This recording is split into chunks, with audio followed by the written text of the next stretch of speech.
it's me. Yeah. Well, see, if you don't know me, then you don't know this, but I talk a lot. And if you do know me, you know I talk a lot, so you're probably not surprised. But I just feel like I have a lot to say. And, yeah, I just will get it out now, seeing as how no one really wants to listen when I go on my little rant. Okay, let's see. Where to start?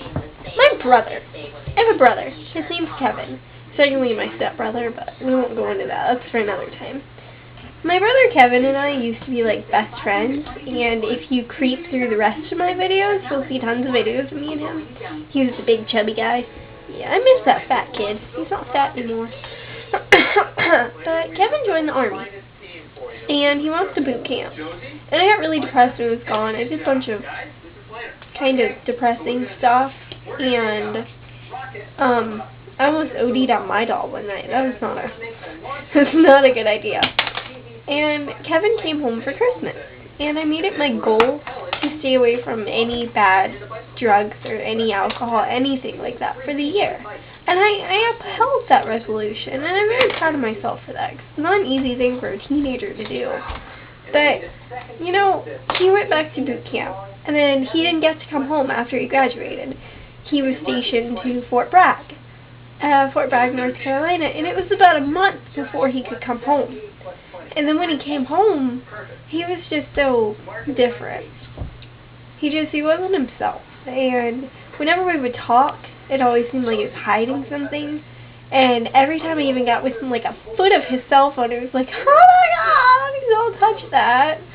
So I never knew what was going on with him. And then after he went back to boot camp, after he went back to North Carolina, his texts started getting more and more scarce. He didn't call home as much.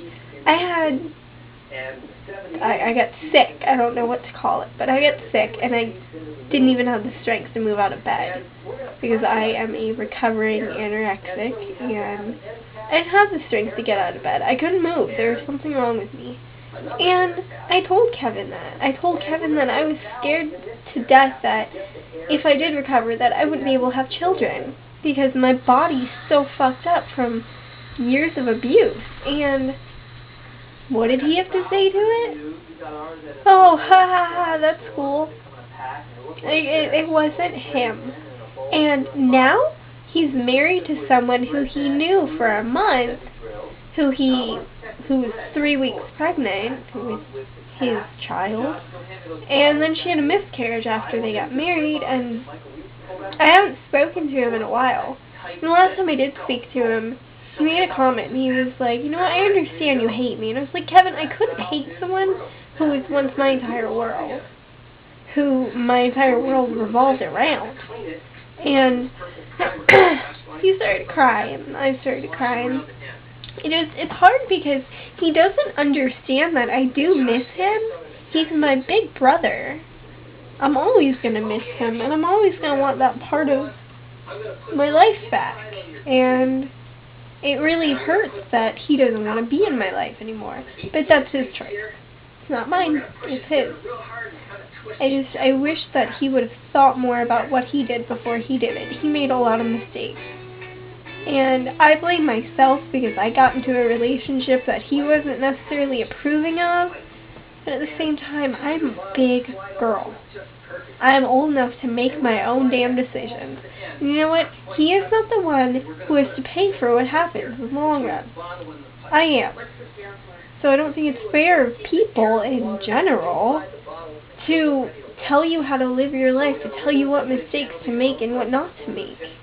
You're the one who has to suffer in the end. If you choose to move out of your parents' house when you're like 14, and you end up living in a cardboard box, whose fault is that? It's your fault. Who has to live with the repercussions of getting rained on? You do. I just wish people thought their decisions through more than they do. Things I do, I say a lot of stuff, but I think about what I do before I do it. Actions speak louder than words. That's what I always tell everyone, because that's my motto.